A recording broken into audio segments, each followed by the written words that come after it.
Hello, welcome to Epiphany number 7. 2 things that you can't outsource. There are 2 things in this business that you absolutely cannot outsource, and that is prospecting and conducting client conversations, having communication with your client. See, everything else can be outsourced, whether it's newsletters, thank you notes, portfolio design, creating the illustration, hypotheticals, doing research on the funds, all the things that advisors love to do to convince themselves they're working when they're really not. Those all could be outsourced. But the 2 things that absolutely you cannot outsource is prospecting and talking with the client, whether that's face-to-face, on the phone, video chat. That can't be replaced. See, every advisor would love, and every person we try to hire would love to have especially prospecting, taken care for them. Marketing, advertising, they want people calling in like it's a retail store. It never has worked. It doesn't work now, and it never will work. If it ever actually did, no broker dealer would need you. Right? In some ways, even more than the client conversation, prospecting is what you bring to the table. That's what you get paid to do, which is to prospect. And thank God, because if that ever did get automated, you would be out of a job. That's why when I talk to potential advisors, either coming from a different company or people that are newer, they're like, do you provide leads? No, because if I provided leads or my company provided leads, I wouldn't hire you. I would just use the leads myself. I would just sit behind a desk all day, do 4 client appointments a week, 5 days a week, 50 weeks a year, do it for 3 or 4 years and retire a millionaire. That's everyone's dream.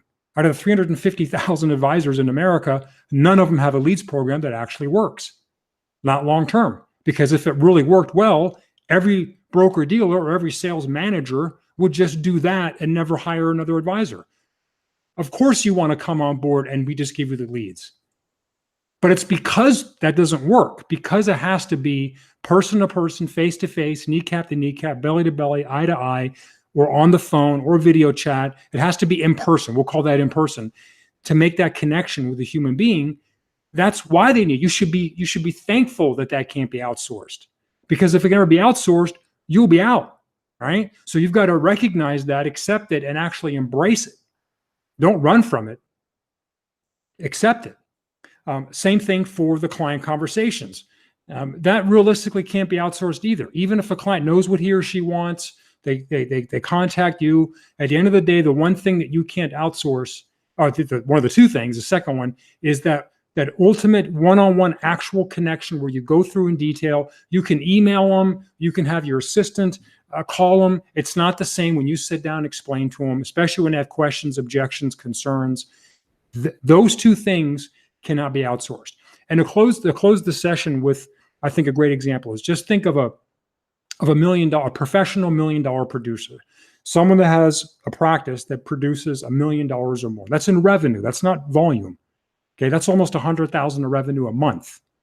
Okay, that person, here's how it's set up. Okay, the only 2 things that he or she, that primary advisor, does at this point in their career is prospect for new people, and that's going to either be face-to-face or referrals, and pretty much nothing else works long-term. It's the hard truth.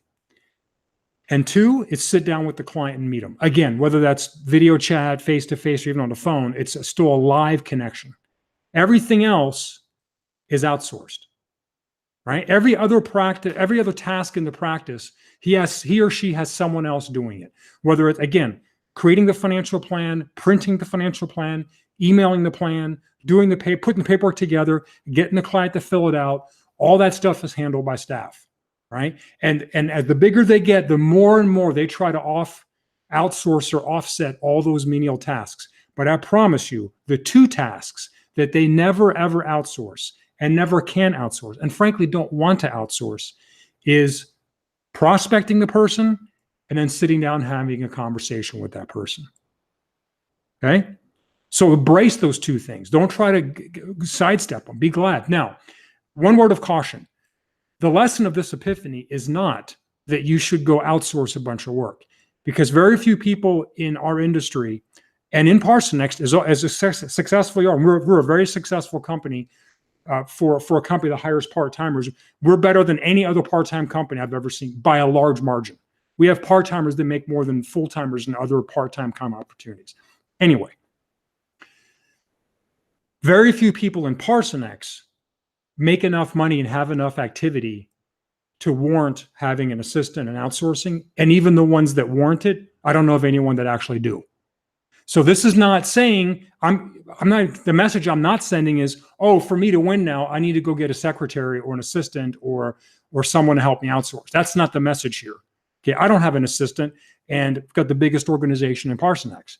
The reason is because I have leveraged technology. I'm very, very, very good with technology. I know it very well. I'm a power user, been using it for 20 years. So that's my assistant. Most people don't have that. And many of you maybe someday will get one, but now I don't want you to get one.